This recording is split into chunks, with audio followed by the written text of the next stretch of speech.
चलिए अब देखेंगे आज का डिस्कशन देखेंगे हम लोग, ठीक है। साइंस का भी रहेगा और जीके जीएस का, दोनों डिस्कशन एक साथ है, ठीक है। पहला सवाल देखिएगा, भारत में उच्च न्यायालयों के न्यायाधीश को पद की शपथ दिलवाते हैं। तो देखिए उच्च न्यायालय यानी हाई कोर्ट के जो जज होते हैं उनकी नियुक्ति कौन करेंगे? राष्ट्रपति करेंगे। उनका वो त्यागपत्र देना हो तो राष्ट्रपति के नाम से ही देंगे, लेकिन यदि शपथ दिलवाना है उनको तो उनको शपथ कौन दिलवाएंगे? राज्यपाल दिलवाएंगे।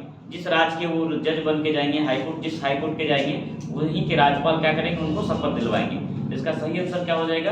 एक का बी नंबर सही होगा, ठीक है। क्लियर? आगे 2 नंबर देखते हैं, राष्ट्रपति और उपराष्ट्रपति के चुनाव से संबंधित चुनावी विवादों का निपटारा करता है। तो ये निपटारा करेगा, है ना, कौन करते हैं? सुप्रीम कोर्ट, है ना, भारत का जो सुप्रीम कोर्ट है ना, वो करेगा, ठीक है। और कौन सा आर्टिकल के तहत करेगा? 71 आर्टिकल 71 के तहत राष्ट्रपति या उपराष्ट्रपति से संबंधित जो भी विवाद होगा उसका निपटारा कहाँ होगा? सुप्रीम कोर्ट में होगा, ठीक है। इसका सही आंसर सी नंबर हो जाएगा। 3 नंबर, भारत के संविधान में कल्याणकारी राज्य का आदर्श निहित है।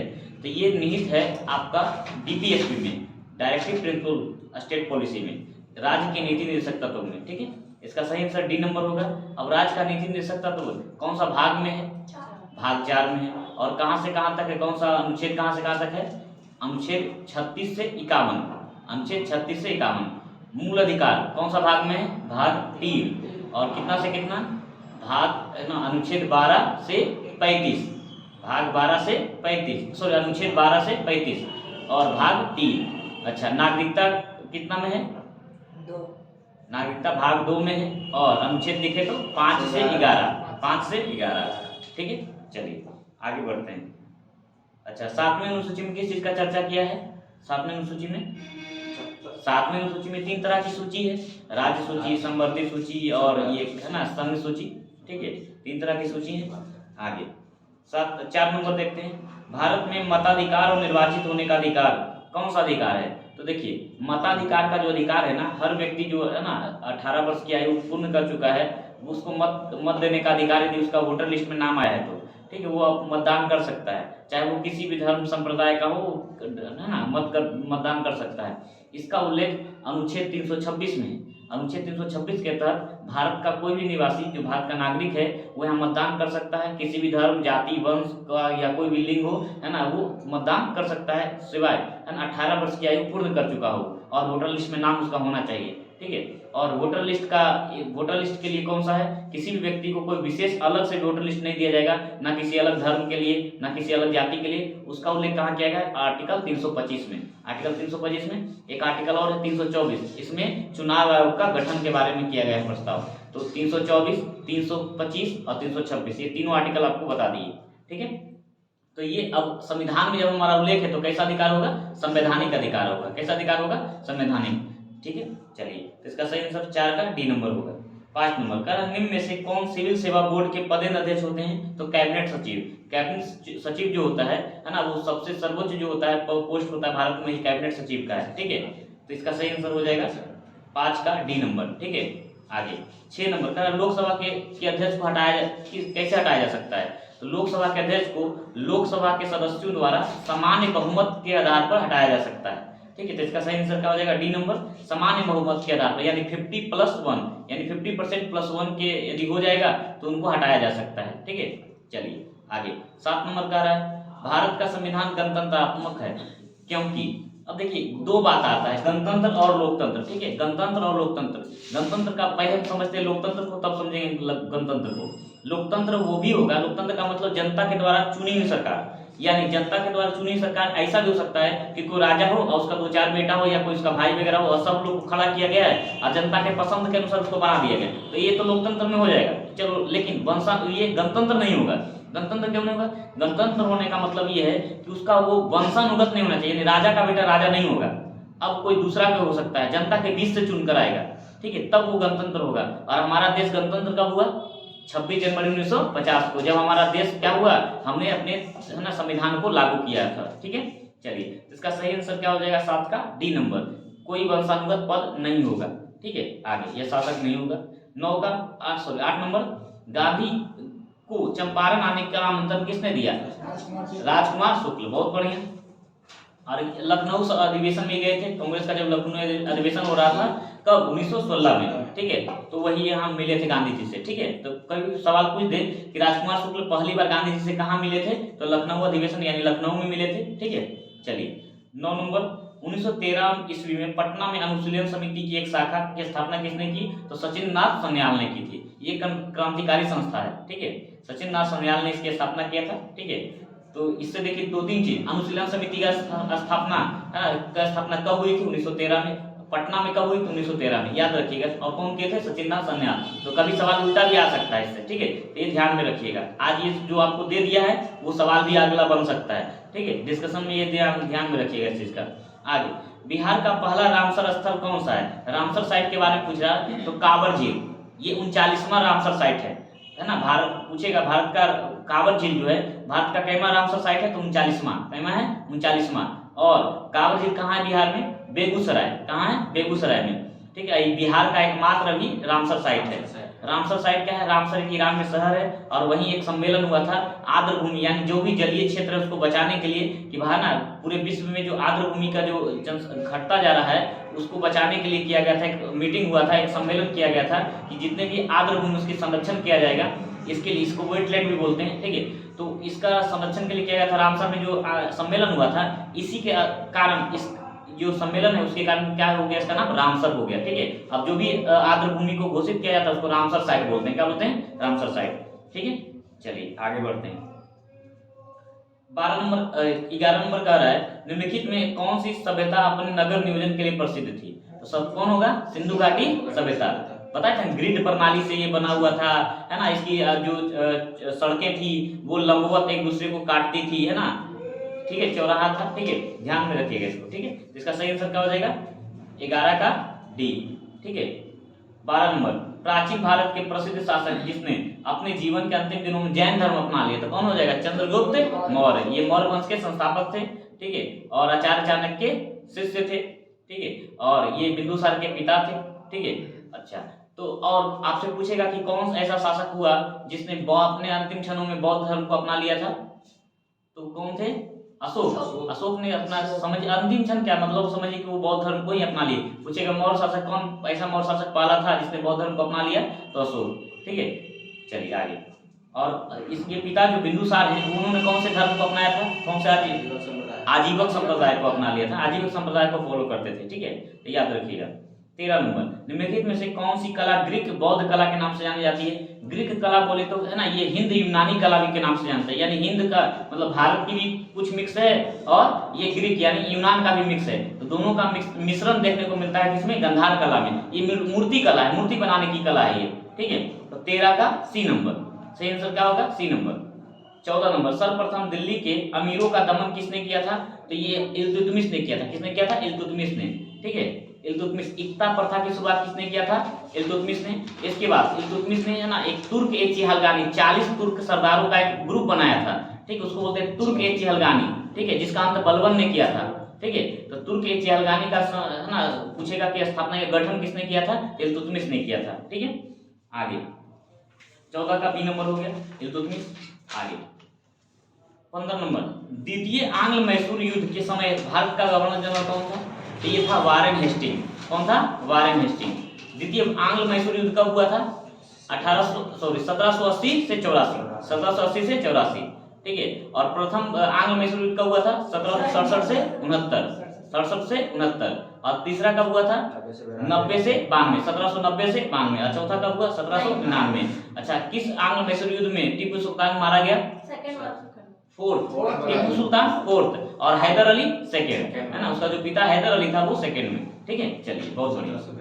आगे 16 नंबर, किसने कहा था कांग्रेस केवल सूक्ष्मदर्शी अल्पसंख्यक प्रतिनिधित्व करता है, तो लॉर्ड डफरिन ने। किसने कहा था, लॉर्ड डफरिन ने कहा था, ठीक है। अच्छा बताइएगा, कांग्रेस का स्थापना कब हुआ था, 1885, हाँ 1885, 28 दिसंबर 1885, एकदम डेट के साथ याद रखना है, एक डेट वाला क्वेश्चन भी आपके पास आएगा, ठीक है।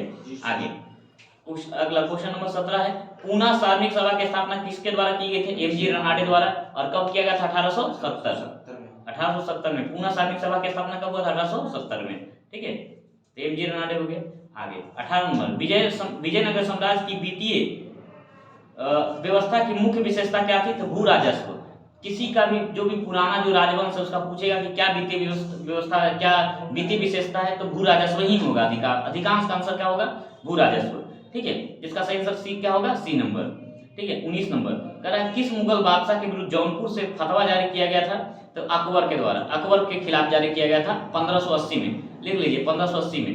ठीक है, फतवा जारी किया गया था। और अकबर ने बिहार को कब एक मुगल प्रांत घोषित किया था? तो ये भी 1580 में होगा। कब होगा? 1580 में। ठीक है, लिख लीजिए अकबर ने बिहार को एक मुगल प्रांत घोषित किया था कब? 1580 में। ठीक है, और अकबर के विरुद्ध 1580 में ही जौनपुर से एक धर्म गुरु ने क्या किया था? फतवा जारी किया था। ठीक है, चलिए 20 number Rowlatt act. Rowlatt act कब आया था? 19 मार्च 1919। ठीक है, और रॉलेट इसके विरुद्ध सत्याग्रह किया गया था तो 6 अप्रैल 1919। गांधी जी ने है ना देशव्यापी हड़ताल चलाया था ना, तो ये कब हो जाएगा? 6 अप्रैल 1919।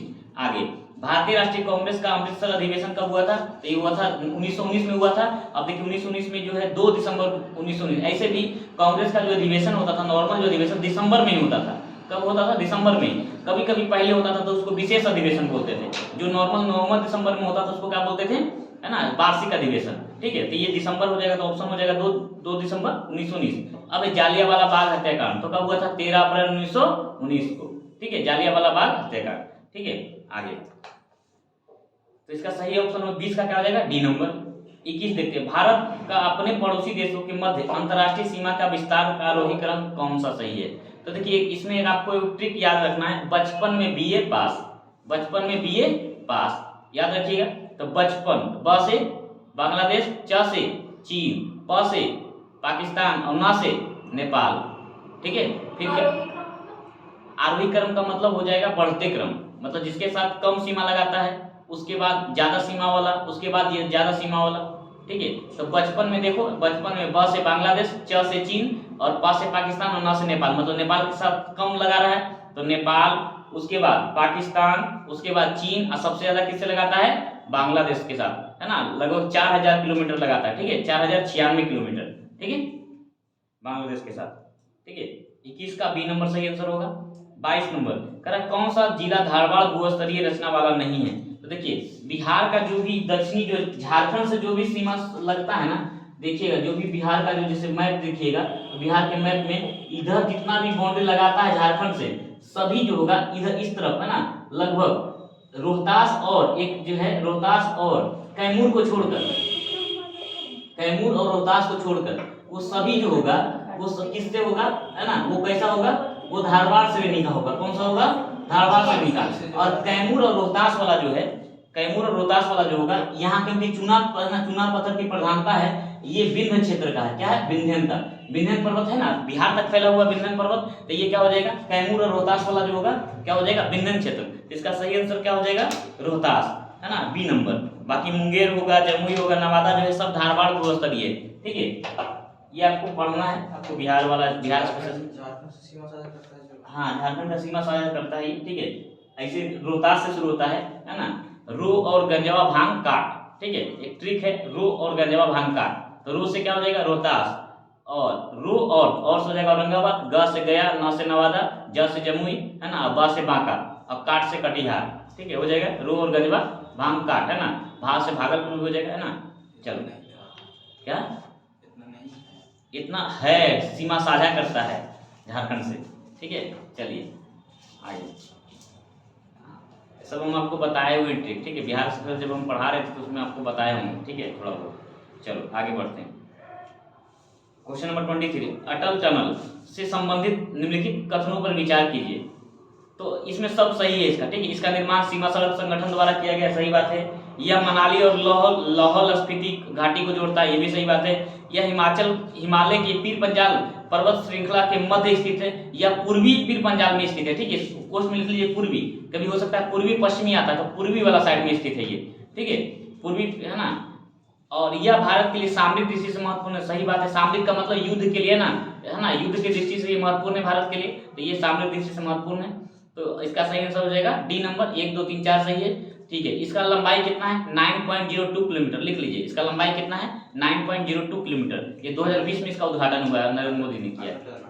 ठीक है, हाँ अटल टनल, ठीक है। अब 24 का रहा है, नर्मदा घाटी किन पर्वत श्रृंखलाओं के बीच स्थित है? तो सतपुड़ा और विंध्याचल, है ना। इसका हम आपको याद करवाए थे कि विशेष नाश्ता, है ना, नाती लोग को विशेष नाश्ता दिया जाता है, तो विशेष से क्या हो जाएगा? वि से विंध्याचल, ना से नर्मदा, सा से सतपुड़ा और ता से ताप्ती, याद कीजिए, है ना। वहां आपको याद करवाए थे विशेष नाश्ता, तो विशेष से वी से क्या हो जाएगा? विंध्य, ना से नर्मदा, सा से सतपुड़ा और ता से ताप्ती, ठीक है, क्लियर। ये आपको ट्रिक ध्यान में रखना है, ठीक है, इस चीज का, ठीक है। आगे बढ़ते हैं,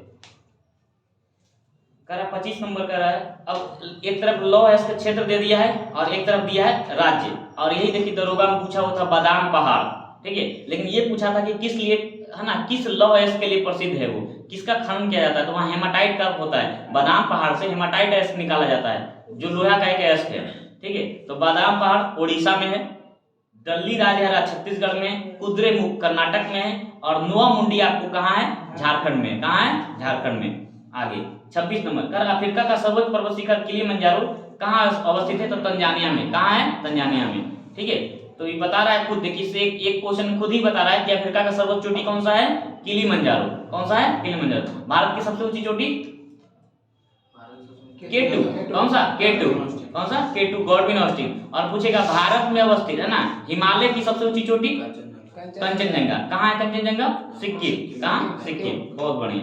आगे 27 नंबर, भारत में ग्रीष्मकालीन मानसून के प्रवाह की सामान्य दिशा कौन सी है? तो दक्षिण पश्चिम से उत्तर पूर्व, है ना, दक्षिण से चलेगा तो दक्षिण से उत्तर जाएगा, है ना, और पश्चिम से कहाँ जाएगा? पूर्व की ओर जाएगा, ठीक है। तो दक्षिण पश्चिम से उत्तर पूर्व, ठीक है। आगे अब सूची का मिलान करना है, राज्य, ये देश और राजधानी दे दिया है, तो देखिए सबका ट्रिक है इसका, ऐसे ध्यान में थोड़ा सा रखिएगा तो सब आपसे निकल जाएगा। कह रहा है उज्बेकिस्तान, तो ताशकंद, देखिए ताश खेलने में सब अच्छा लोग गुजर गया है, ठीक है, तो उज्बेकिस्तान क्या हो जाएगा? ताशकंद, ठीक है। आगे ताजिकिस्तान, दुशानबे, जो ताजा सामान होगा उसका कोई दूसेगा? कोई नहीं दूसेगा, ठीक है, दूसरे का मतलब है ना उसका, है ना, बुराई नहीं करेगा कोई, तो ताजिकिस्तान दुशानबे। फिर किर्गिस्तान बिस्केट, अब देखो केक लाओगे, 20 को केक लाओगे तो केजी तो भारी तो हो ही जाएगा, किग्रा से, कौन कैसे लाओगे? किग्रा से, ठीक है, केजी से लाएगा, तो क्या हो जाएगा? किर्गिस्तान का बिस्केट। और तुर्कमेनिस्तान असीगाबाद, जब कुछ नहीं उपाय है तो आशा कौन सी पर रखना है? तुक्का पर, है ना, तुक्का पर आशा रखो, तो तुर्कमेनिस्तान क्या हो जाएगा? असीगाबाद, ठीक है, क्लियर। तो सबका ट्रिक है इसका, बस थोड़ा सा ध्यान रखिएगा तो आपसे बन जाएगा, ठीक है। इसका सही आंसर क्या हो जाएगा? 28 का 1 नंबर, 28 का 1 नंबर, ठीक है। 29, निम्नलिखित में कौन मुद्रा के अवमूल्यन का सबसे संभावित प्रभाव होगा? मुद्रा मूल्य जानते हैं, मतलब मुद्रा का मान घटा देना। हम अपने मुद्रा का मान अन्य मुद्राओं की अपेक्षा क्या करते हैं? कम कर देते हैं। इससे क्या होता है? हमारा निर्यात बढ़ता है, क्योंकि हमारा सामान जो होता है वो सस्ता हो जाता है। क्या हो जाता है? सस्ता। और सामान क्या होता है? इसका निर्यात किया जाता है ना, निर्यात होगा ज्यादा। और आयात में क्या होता है? कमी। आयात में कमी और निर्यात में वृद्धि। लेकिन यहाँ पर ऑप्शन नंबर ए में आपका दिया आयात में वृद्धि, यदि रहता है आयात में कमी तो ऑप्शन नंबर डी होता है, ए और बी। लेकिन यहाँ पर आयात में वृद्धि दे दिया, इसलिए हमारा ए नंबर गलत है, ठीक है। तो इसका सही आंसर बी नंबर होगा, केवल निर्यात में वृद्धि, ठीक है। लिख लीजिए वहीं पर, मुद्रा के अवमूल्यन के प्रभाव क्या होता है? निर्यात में वृद्धि और आयात में कमी। लिख लो, हो सकता है अगला बार आ जाए आयात में कमी वाला देकर, ठीक है। इसलिए ये दोनों ऑप्शन सही होता है, निर्यात में वृद्धि होगा और आयात में कमी होगा, ठीक है। तो ये हो जाएगा 29 का बी नंबर सही है, ठीक है। 30 नंबर का रहा है, वह दर जिस पर अनुसूचित, है ना, अनुसूचित वाणिज्यिक बैंक यानी शेड्यूल जो बैंक होता है, कमर्शियल बैंक होता है, रिजर्व बैंक से रातों रात धन की अतिरिक्त राशि उधार लेती है।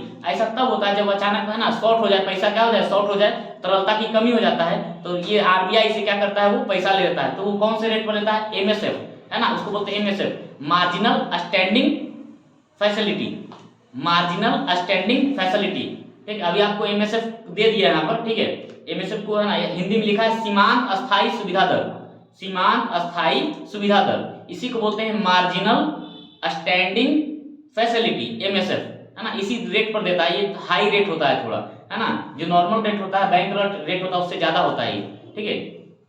इसका सही आंसर हो जाएगा 30 का बी नंबर, ठीक है। उसको बगल में लिख लीजिए एमएसएफ, है ना। 31 नंबर, कर आरबीआई से संबंधित नहीं है। आरबीआई का काम आप यदि ध्यान में रखिएगा तो पक्का ये आपसे बन जाएगा। ऋण का नियंत्रण, सही बात है, ऋण का नियंत्रण करता है। यदि आरबीआई क्या करेगा? बैंकों से पैसा ले लेगा तो जो बैंक है वो कम ऋण दे पाएगा, तो सही है। मुद्रित नोट जारी करना, नोट जारी करना आरबीआई का है काम है। पूछा संबंधित नहीं है, तो ये दोनों संबंधित हो तो हमारा ऑप्शन में नहीं होना चाहिए। आगे 3 नंबर, जनता को पैसा उधार देना, तो जनता को पैसा उधार नहीं देती है आरबीआई, बैंक देती है। आरबीआई क्या करता है, बैंक को देती है और बैंक फिर जनता को देती है, ठीक है, डायरेक्ट नहीं मिलता जनता को। तो 3 नंबर जो है ये संबंधित नहीं। अब देखिए 3 नंबर ऑप्शन में खोजिए कहाँ कहाँ है, तो केवल 1 तो नहीं होगा, और बी नंबर दे रहा है केवल 3, और उसके बाद सी में दे रहा है 1 2, तो 1 2 तो इसका कार्ड है तो ये नहीं होगा, तो ये भी कट गया। और डी नंबर इसमें दिया है 2 नंबर दिया हुआ, तो 2 नंबर भी गलत हो जाएगा, तो इसका सही आंसर क्या हो जाएगा, केवल बी, ऑप्शन नंबर केवल बी होगा। और केवल 3 यानी जनता को पैसा उधार नहीं देती, ये संबंधित किससे नहीं है, आरबीआई से संबंधित नहीं है, ठीक है। इसका सही आंसर क्या हो जाएगा, बी नंबर, ठीक है। अंतिम उपाय के रूप में वाणिज्यिक बैंकों को धन उधार देना, यही एमएसएफ का बात कर रहा है। अंतिम रूप में क्या, जब उसके पास पैसा नहीं है कहीं, तो कहां से लाएगा बैंक पैसा, तो आरबीआई से पैसा ले आती है, ठीक है, तो ये एमएसएफ रेट पर आती है, ठीक है। इसका सही आंसर क्या हो जाएगा, बी नंबर। आगे 32 नंबर, भारत को आत्मनिर्भर और स्व उत्पादक अर्थव्यवस्था के रूप में स्थापित करने का प्राथमिक लक्ष्य किस पंचवर्षीय योजना का था, तो ये तीसरा था, है ना, तीसरा पंचवर्षीय योजना।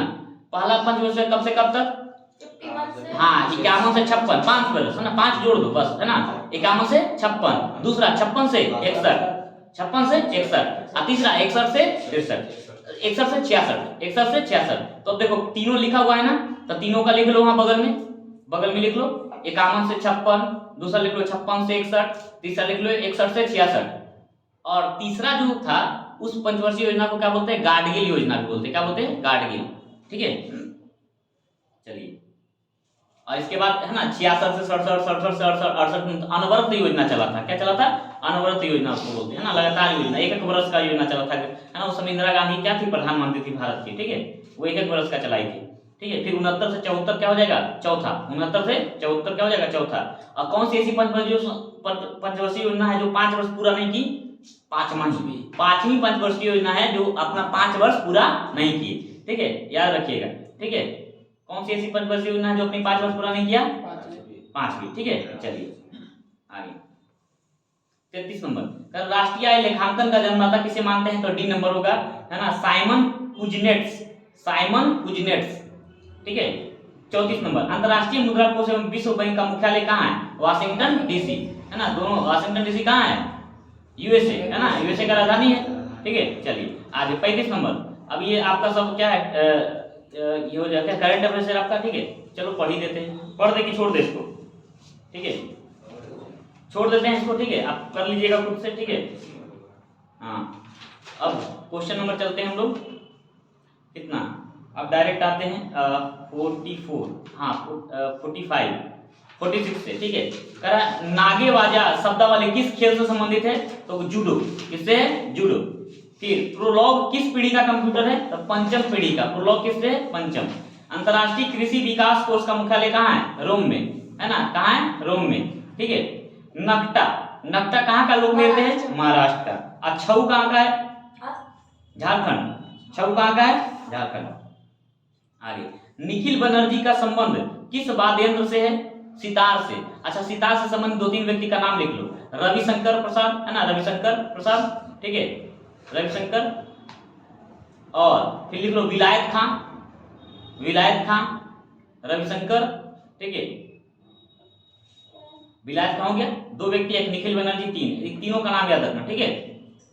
चलो आगे, अच्छा शहनाई से तो आप लोग जानते हैं, हरिप्रसाद, चलो वो तो है ना, बांसुरी हो जाएगा ना, हरिप्रसाद, है ना, बिस्मिल्लाह खां, है ना, शहनाई क्या हो जाएगा, बिस्मिल्लाह खां, है ना, बिस्मिल्लाह खां। और तबला से याद रखना एक अल्लाह रखा, है ना, अल्लाह रखा, हाँ जाकिर हुसैन भी हो जाएगा, ठीक है।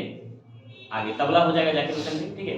आगे 51 नंबर, डीसी जनरेटर यानी डायरेक्ट जो करंट है, जनरेटर किस सिद्धांत पर कार्य करता है, तो फैराडे का विद्युत चुंबकीय प्रेरण, ठीक है, फैराडे का जो विद्युत चुंबकीय प्रेरण सिद्धांत पर, ऑप्शन नंबर सी, ठीक है। आगे 52, प्रकाश के वर्ण विक्षेपण में लाल रंग का परास होता है, तो देखो लाल रंग तक का तो सबसे अधिकतम होता है, तो देखो इसमें सबसे अधिकतम वाला कहाँ ऑप्शन दिया हुआ है, ऑप्शन नंबर सी में ही एक अधिकतम दिया हुआ है, 6200 से 61 से 7800, यहाँ से ज्यादा नहीं बढ़ेगा। हम आपको रेंज भी लिखवाए थे, जब 3900 से 7800 या 4000 से 7800 लिखवाए होंगे, है ना, 75 लिखवाए हैं, तो ठीक है इसमें, है ना, लेकिन अब मैक्सिमम इसका क्या हो जाएगा, तो इसमें 72, है ना, 75 से ज्यादा दिया हुआ एक ही है, बात 78, तो इसका सही आंसर क्या हो जाएगा? C number. ठीक है, चलो इससे ज्यादा नहीं पूछता है, तो लाल का पूछेगा नहीं तो बैगनी का। ठीक है, तो बैगनी का पूछेगा तो जो सबसे कम देखना, तो कहाँ हो जाएगा 3900 से 4460 ये जो हो जाएगा बैगनी का। ऑप्शन के हिसाब से। हाँ ऑप्शन के हिसाब से कर देना ना, ऑप्शन के हिसाब से। ठीक है, चलो 53 जो है, ध्वनि की प्रबलता किसके द्वारा निर्धारित की जाती है? तो कंपन के आयाम से। कंपन के आयाम जो होता है उसी पर निर्भर करता है ध्वनि की प्रबलता, लाउडनेस। ठीक है, चलिए तो 53 का ए नंबर हो जाएगा। 54 जल के विद्युत अपघटन के समय बैटरी के ऋणात्मक टर्मिनल से जुड़े इलेक्ट्रोड पर निम्न में से कौन सी गैस बनती है? देखिए इसको ऐसे हम आगे आपको बताएंगे, केमिस्ट्री में पढ़ाएंगे, है ना। सेल में ऐसे आपको फिजिक्स में पढ़ाना है। सेल में देखिए जब भी हम इलेक्ट्रोलाइट इस तरह से होगा ना, तो क्या होगा, एक धन ध्रुव बनेगा, एक ऋण बनेगा। तो धनात्मक पर ऋणात्मक जाएगा, ऋणात्मक पर धनात्मक जाएगा। तो यहाँ क्या बोल रहा है, ऋणात्मक पर कौन जा रहा है पूछ रहा है। तो देखो इसमें पॉजिटिव पहले सोचो, खोजो। नाइट्रोजन और ऑक्सीजन सब निगेटिव है। ठीक है, फिर D number carbon dioxide gas, ये भी निगेटिव वाला है। तो केवल हाइड्रोजन गैस है जो प्लस आयन में देता है, हाइड्रोजन प्लस लिखते हो ना, तो इसमें यही क्या हो जाएगा आंसर, ए नंबर। आपसे याद रखेगा, जैसे कैल्शियम रहता है तो धातु है, तो ये प्लस प्लस रहेगा तो कहाँ जाएगा, निगेटिव पर जाएगा। याद रहेगा ना। ठीक है, चलो आगे बढ़ते हैं। 55 लाल रंग की वस्तु लाल क्यों दिखाई, देखो हाल ही पढ़ाए ना, लाल रंग की वस्तु लाल क्यों दिखाई देती है, बना था। चलो बहुत बढ़िया, यह लाल रंग को परावर्तित करती है इसलिए लाल दिखाई देती है। चलो बहुत बढ़िया, आगे 56 कार्य का मान किन किन परिस्थितियों में शून्य हो सकता है? तो कौन कौन बनाया इसमें? हाँ बहुत बढ़िया, क्योंकि F बराबर क्या होता है, सॉरी W बराबर क्या होता है, F डॉट S, और इसी को लिखते हैं Fs cos थीटा। क्या लिखते हैं, Fs cos थीटा। तो जब विस्थापन यानी S का मान क्या हो जाएगा, शून्य हो जाएगा, और थीटा मान लीजिए है ना, हम फोर्स लगा रहे हैं इधर और मेरा विस्थापन हो रहा है इधर। ठीक है, ऐसे फोर्स लगाया, ठीक है, और इस तरह से क्या हो रहा है, विस्थापन हो। ठीक है, फोर्स लगाया विस्थापन हो। ठीक है, इस तरह से फोर्स लगाया विस्थापन इधर हो मेरा। ठीक है, तो दोनों के बीच कितना डिग्री, 90 डिग्री। तो जब थीटा का मान कितना हो जाए 90 डिग्री, तब भी क्या हो जाएगा, जीरो। ठीक है, cos थीटा क्या होता है, जीरो, cos 90 क्या हो जाएगा, जीरो। ठीक है, तो इसका सही आंसर क्या हो जाएगा, 56 का डी नंबर। आगे 57 कह रहा है, दो प्रतिरोध के दो तार को समांतर क्रम में जोड़ेंगे और R1 R2 दे दिया है, तो क्या करेंगे, R1 इंटू, है ना, इसका क्या हो जाएगा, R1 R2 बटा R1 प्लस R2, सीधा क्या हो जाएगा, व्युत्क्रम होता है, हम निकालते हैं ना, 1 by R equivalent equal to 1 by R1 plus 1 by R2। समांतर से भी नहीं होता है ना। अभी दोनों का एलसीएम ले लीजिए, तो एलसीएम लीजिएगा तो क्या हो जाएगा, R1 इंटू R2, और ऊपर जाएगा तो R1 प्लस R2 हो जाएगा, या R2 प्लस R1, ऐसे भी तो होगा। अब इसी को उलटिएगा, R इक्विवेलेंट निकालना है तो हम निकालेंगे R इक्विवेलेंट बराबर, तो ये उल्टा है तो उल्टा होगा, तो ये भी उलट जाएगा, ये हो जाएगा R1 इंटू R2 बाई क्या हो जाएगा, R1 प्लस R2 हो जाएगा।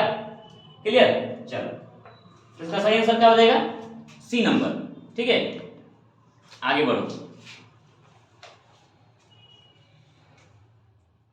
58 कारण निम्नलिखित में से किस विद्युत चुंबकीय विकिरण में सबसे लंबे तरंगदैर्घ्य होते हैं? तो क्या किसमें हो जाएगा, रेडियो तरंग, है ना, रेडियो तरंग हम आपको बताएंगे। ठीक है, इसका भी हम आपको ट्रिक बताए हुए कि कैसे आपको देखना है इसका। ठीक है, सीधा सीधा क्या लिख देना है, विबजियोर, पहले विबजियोर लिख देना, यानी दृश्य किरण लिख देना, विबजियोर हो गया, सॉरी विबजियोर नहीं लिखा है ना, विबजियोर क्या लिखना है, विबजियोर, यानी ये दृश्य किरण है। अब देखो यहाँ क्या है, रेड, यहाँ लिख देना इंफ्रारेड, यहाँ भी लिखा है यानी वायलेट है, यहाँ हो जाएगा अल्ट्रा वायलेट, क्या हो जाएगा, अल्ट्रा वायलेट हो गया। अब इसके बाद इधर U है तो V है ना, अब यहाँ क्या लाना है, इधर X और इधर लिखना है Y। थोड़ा सा हम और बड़ा कर देते हैं इसको, ठीक है, ताकि आपको अच्छा से समझ में आ जाए। सबसे पहले दृश्य किरण लिख दे इतना में, ये मेरा दृश्य किरण है, विबजियोर वाला, विबजियोर। ठीक है, अब देखिए रेड है तो इधर हो जाएगा इंफ्रारेड, और इधर भी है ना वायलेट है तो इधर हो जाएगा अल्ट्रा वायलेट, जिसको बोलते हैं पराबैंगनी किरण। अब देखो U के बाद क्या होगा, V, तो U भी तो है ही है। उसके बाद W, तो W का कोई होता है किरण, W के बाद X रेज होता है, और उसके बाद गामा रेज, तो गामा रेज तो कैसा होता है, Y के जैसा लिखाता है, तो X और Y। इंफ्रारेड है, अब देखो इसके बाद क्या हो जाएगा, अब आ जाएगा क्या हो जाएगा, रेडियो तरंग, रेडियो वेव्स, क्या हो जाएगा, रेडियो वेव्स। ऐसी में होता है, एक लॉन्ग होता है, एक होता है शॉर्ट होता है, तो हम रेडियो वेव्स डायरेक्ट लिख लेते हैं, रेडियो वेव्स ही लिख लेते हैं। ठीक है, रेडियो वेव्स। ठीक है, अब देखो इधर से इधर जाओगे तो तरंगदैर्घ्य बढ़ेगा, और इधर जाओगे तो तरंगदैर्घ्य घटेगा। ठीक है, अब ये होता है ना V बराबर न्यू लैम्डा, ये जानते हो ना, न्यू लैम्डा v बराबर है ना, v बराबर न्यू लैम्डा होता है। अब यदि एक तरफ तरंगदैर्घ्य घटेगा तो दूसरी तरफ क्या होगा, बढ़ेगा। इधर जाएंगे तो तरंगदैर्घ्य बढ़ेगा और इधर जाएंगे तो तरंगदैर्घ्य घटेगा। अब आपसे पूछेगा बताइए है ना, एक्स किरण और गामा किरण, एक्स और गामा किसका तरंगदैर्घ्य कम है, गामा किरण का। किसका कम है, गामा किरण का। क्योंकि देखिए तरंगदैर्घ्य यही होता है, इस तरह से जो चलता है ना, इस तरह से ये। अब यही क्या होगा ना, बहुत पतला, सबसे तीव्र जो भेदने का क्षमता किसमें होता है, गामा में होता है। यही पूरा पतला होता है तो ये आसानी से भेद देगा कि नहीं भेद देगा, जितना पतला होगा भेदेगा कि नहीं आसानी से। यही क्या होगा, मोटा होते जाएगा तो किस आसानी से भेदेगा क्या, इस तरह से चलेगा तो भेदेगा आसानी से नहीं। इसीलिए सबसे खतरनाक कौन होता है, गामा किरण। कौन होता है, गामा किरण। ये इंसान यदि है ना खड़ा है, उसके पार से गुजर जाएगा ना गामा किरण, इंसान मर जाएगा, खड़ा खड़ा वैसे ही मर जाएगा, डेड। इतना खतरनाक है, ठीक है।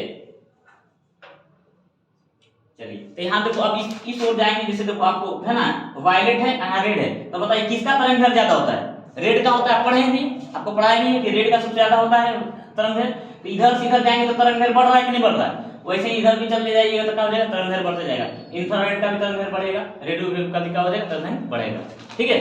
चलो, और इसके उल्टा होता है आवृत्ति, तरंगदैर्घ्य बढ़ेगा तो आवृत्ति घटेगा, क्योंकि दोनों का वेग तो सबका बराबर होगा ना, सभी विद्युत है ना, विद्युत चुम्बकीय तरंगे हैं, तो विद्युत चुम्बकीय तरंगों का क्या होता है, वेग समान होता है। तो एक चीज ही कांस्टेंट है, ऐसे समझो, यदि हम 12 लिख रहे हैं, ठीक है, और 12 को हम कैसे लिख सकते हैं, 4 × 3 लिख सकते हैं। तो यदि हम 4 को घटाएंगे तो 4 को घटा के हम 2 कर देंगे, तो हमको तो 12 कांस्टेंट रखना है, हमको 6 करना होगा कि नहीं, एक घटेगा तो दूसरा बढ़ना बढ़ेगा कि नहीं। इसी तरह से क्या होता है, यहाँ पर न्यू और लैम्डा ये कांस्टेंट होता है, v क्या होता है, कांस्टेंट। v जब कांस्टेंट होगा तो क्या होगा, ए वो घटेगा तो दूसरा का बढ़ेगा। क्लियर, चलो आगे, ये कॉन्सेप्ट से पूरा चीज निकल जाता है, ठीक है।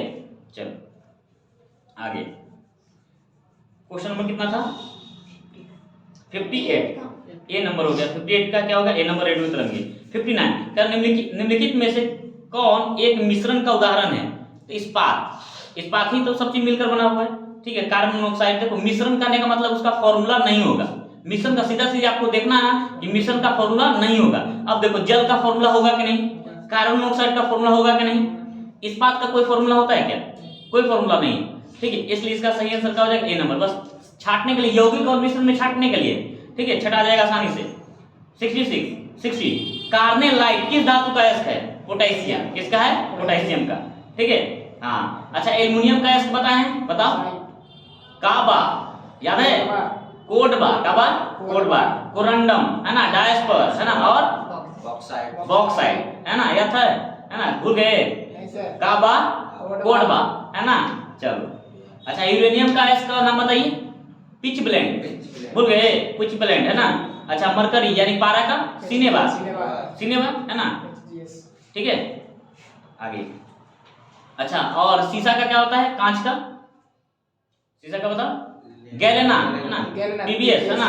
चलो 61 हीलियम के नाभिक में होता है, क्या होता है, 2 प्रोटॉन और 2 न्यूट्रॉन, 2 प्रोटॉन और 2 न्यूट्रॉन। नहीं निकालते हो, हीलियम को लिखते हो ना ऐसे, भूल गए क्या, हीलियम को ऐसे लिखते हो कि नहीं। हीलियम का परमाणु संख्या कितना, 2, और ये 4 लिखाता है जी। तो ये क्या होता है, ये न्यूट्रॉन और प्लस प्रोटॉन है ना, ये द्रव्यमान संख्या क्या होता है, न्यूट्रॉन प्लस प्रोटॉन। और जितना इलेक्ट्रॉन उतने प्रोटॉन, जितना इलेक्ट्रॉन उतने प्रोटॉन। तो इलेक्ट्रॉन की संख्या कितना, 2, तो प्रोटॉन की संख्या भी कितना, 2। तो यहाँ से 4 - 2 करोगे तो कितना हो जाएगा, न्यूट्रॉन की संख्या भी कितना, 2 हो जाएगा। तो न्यूट्रॉन भी 2 और प्रोटॉन भी 2, ठीक है। चलो आगे 62 क्रोमेटोग्राफी तकनीक है। हमेशा जब भी क्रोमेटोग्राफी आए ना, तो हम किसी पदार्थ का जो मिश्रण यदि रंग वाला है तो रंग को अलग करने के लिए होगा। इसका ऑप्शन देखिएगा, रंगीन रसायन के मिश्रण से पदार्थों को अलग करना। जब वो मिक्स रहेगा रंगीन पदार्थ, उसको अलग करना, ठीक है। रंगीन जो पदार्थ है, मिश्रण है, उसको अलग करने के लिए हम क्या करते हैं, कौन सी तकनीक अपनाते हैं, क्रोमेटोग्राफी, ठीक है, याद रहेगा। 62 का डी नंबर। 63 कह रहा मानिक और नीलम रासायनिक रूप से होते हैं, तो एल्युमिनियम के ऑक्साइड होते हैं। क्या होते हैं, एल्युमिनियम के ऑक्साइड। हमेशा याद रखिएगा, मानिक के मोती जो भी है ना, वो नीलम जो है सभी किसका होता है, एल्युमिनियम ऑक्साइड होता है, ठीक है। 64 जर्मन सिल्वर में चांदी का प्रतिशत, तो जर्मन सिल्वर में होता ही नहीं है ना, चांदी होता ही नहीं है ना। इसमें जिंक होगा, निकेल होगा, कॉपर होगा, लेकिन इसमें क्या नहीं होगा, चांदी नहीं होगा। याद रखिएगा क्या क्या होगा, कॉपर, जिंक और निकेल, इसमें चांदी होता ही नहीं, कितना परसेंट? चांदी का परसेंटेज 0। जब होगा ही नहीं तो कितना परसेंट? 0। कितना लोग बनाए थे? बहुत बनी, सही। तुक्का सही हो गया, तुक्का सही हो गया, वाह। आगे 65, निम्न में से किस पदार्थ की विशिष्ट ऊष्मा सर्वाधिक है? तो देखिए अब यहाँ जल नहीं दिया, जल है, जल का विशिष्ट ऊष्मा कितना होता है? 1। कितना होता है? 1, ठीक है। लेकिन यहाँ पर अब दिया अल्कोहल दिया है और बर्फ दिया, तो आप याद रखिएगा 2-3 केवल जल से काम नहीं चलेगा, ठीक है। अब आपको अल्कोहल का भी याद रखना होगा, अल्कोहल का याद रखिएगा 0.6, जल के बाद इसी का है, ठीक है। इसके बाद बर्फ का याद रखिएगा 0.5, बस 2 को और बढ़ा लीजिए, ठीक है। अपने मेमोरी में 2 को और बढ़ा लीजिए, अल्कोहल का 0.6 और बर्फ का 0.5, ठीक है। पानी का कितना होता है? 1। सबसे ज्यादा विशिष्ट ऊष्मा किसका होता है? पानी का। किसका होता है? पानी का, ठीक है। इकाई है ना, इकाई द्रव्यमान के तापमान को इकाई है ना डिग्री बढ़ाने के लिए जितना ऊष्मा चाहिए वही विशिष्ट ऊष्मा है, स्पेसिफिक हीट, है ना। एकांक द्रव्यमान को है ना इकाई है ना 1 डिग्री बढ़ाने के लिए, उसका ताप 1 डिग्री बढ़ाने के लिए जितना ऊष्मा चाहिए वही क्या होता है? विशिष्ट ऊष्मा होता है, ठीक है। क्लियर? अब देखते हैं क्या क्वेश्चन नंबर कितना था? हाँ 65, तो 65 का सी कर लीजिएगा, ठीक है। जल नहीं तो यहाँ अल्कोहल हो जाएगा।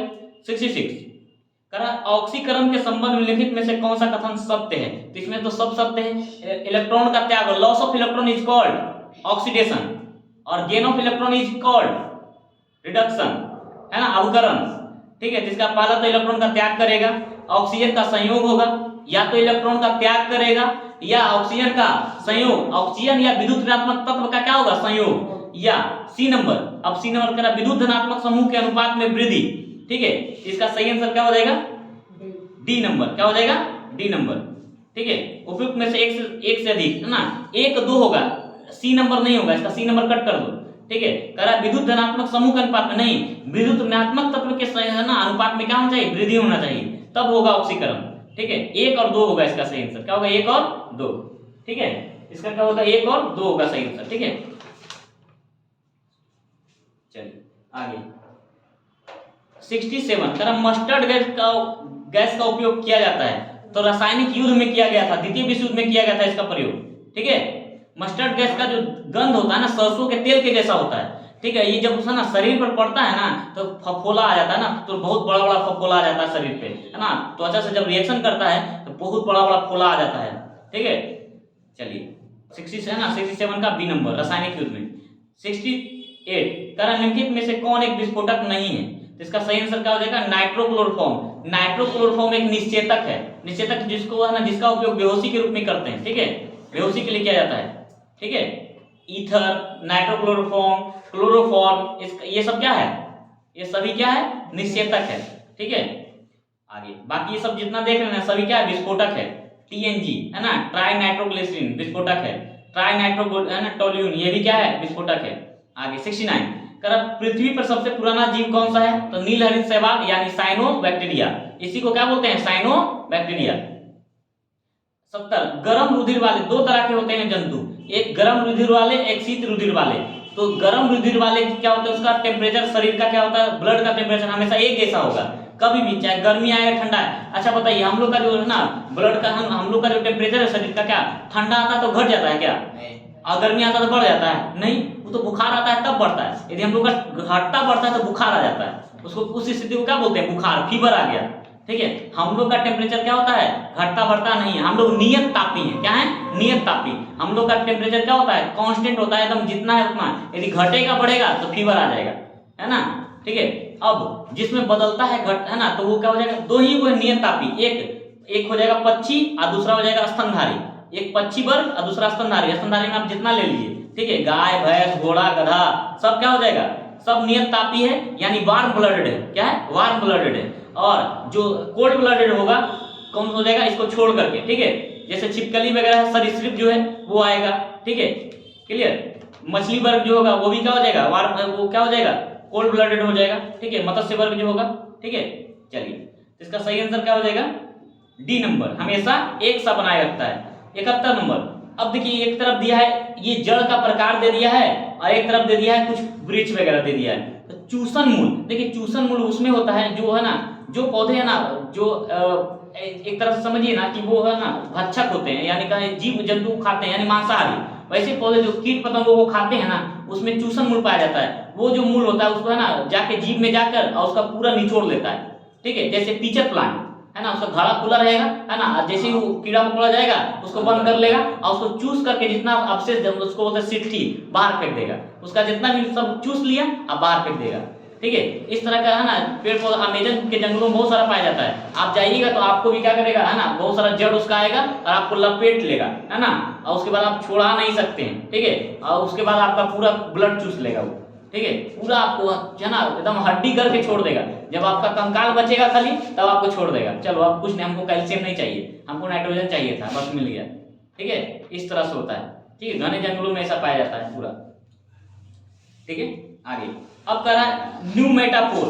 ये न्यू मेटाफोर जो होगा कहाँ होगा, 2 नंबर सुंदरी पेड़ में होता है, सुंदरी वृक्ष में जो होता है ये पाया जाता है न्यू मेटाफोर। ये भी जड़ का एक प्रकार है, ठीक है। इसमें क्या होता है, इसमें बहुत सारे जड़ जो होते हैं निकले रहते हैं है ना, ये ऊपर में आपको दिखेगा, पूरा ऊपर में जड़ दिखेगा, ठीक है। इससे क्या होता है एक दूसरे को क्या होता है ये पकड़े रहता है, इसके कारण है ना सुंदरी वृक्ष जो है और जो आपको है ना मैग्रोव जो वन होता है, ये मैग्रोव वन का भी एक प्रकार है।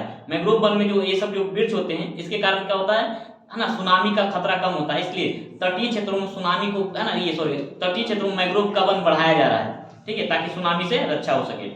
सिंघाड़ा, सिंघाड़ा में क्या हो जाएगा, इसका भूमिगत हो जाएगा है ना, तो सी का क्या हो जाएगा, तो ए का 2 नंबर, सी का 4 नंबर, सॉरी सी का स्वांगी कारक मूल होगा, सी का क्या हो जाएगा स्वांगी कारक, सिंघाड़ा का क्या हो जाएगा स्वांगी कारक। और प्याज का तो आप देख ही रहे भूमिगत तना है, प्याज क्या है भूमिगत तना है, आलू प्याज क्या है तना, ठीक है, जड़ नहीं है तना है। आप जब प्याज निकालिएगा, प्याज देखें निकाल के आप खेत से है ना, तो नीचे जड़ होगा उसका है ना, उसका फाइब्रस रूट होता है उसका, ठीक है। चलिए तो 71 का बी नंबर, 72 का शल्य क्रिया में ऑर्थोप्लास्ट, ये रिपीटेड क्वेश्चन बहुत बार आया हुआ है ना। 72 का सी नंबर कुल्हे के जोड़ का प्रतिस्थापन करता है, क्या करता है कुल्हे का जोड़ का प्रतिस्थापन, ठीक है, याद रखिएगा, फिर से रिपीट करेगा कुछ दिन में, ठीक है। 73 मानव शरीर में पाचन का अधिकांश भाग किस अंग में संपन्न होता है, छोटी आंत है ना, स्मॉल इंटेस्टाइन जो है उसमें होता है, ठीक है। 74 कह रहा है इंसुलिन में निम्नलिखित में कौन सी धातु उपस्थित होती है, कौन सा होता है जस्ता, कौन होगा जस्ता। अच्छा क्लोरोफिल में कौन सा धातु होता है, मैग्नीशियम, कौन सा होता है मैग्नीशियम। और ब्लड में कौन सा धातु होता है, आयरन, कौन होता है आयरन, ठीक है। चलो क्लियर। 75 नंबर हेपेटाइटिस रोग से मनुष्य के शरीर का सीधा प्रभावित होने वाला अंग कौन सा है, यकृत, लीवर, ठीक है, कौन होगा लीवर, ठीक है। इसी के बाद है ना जॉन्डिस का अगला स्टेज होता है हेपेटाइटिस, हेपेटाइटिस बी, ठीक है, इसको भी बोलते हैं हेपेटाइटिस बी, बहुत खतरनाक होता है, यहाँ तक मृत्यु भी हो जाता है इंसान का, ठीक है। चलो इसलिए जॉन्डिस जब होता है तो लोग जल्दी से जल्दी उसको ठीक करवाने का प्रयास करते हैं। तो जॉन्डिस हुआ उसके बाद हेपेटाइटिस का लक्षण आ जाएगा, ठीक है। तो आज के लिए इतना ही, ठीक है, फिर अगले क्लास में मिलते हैं, धन्यवाद।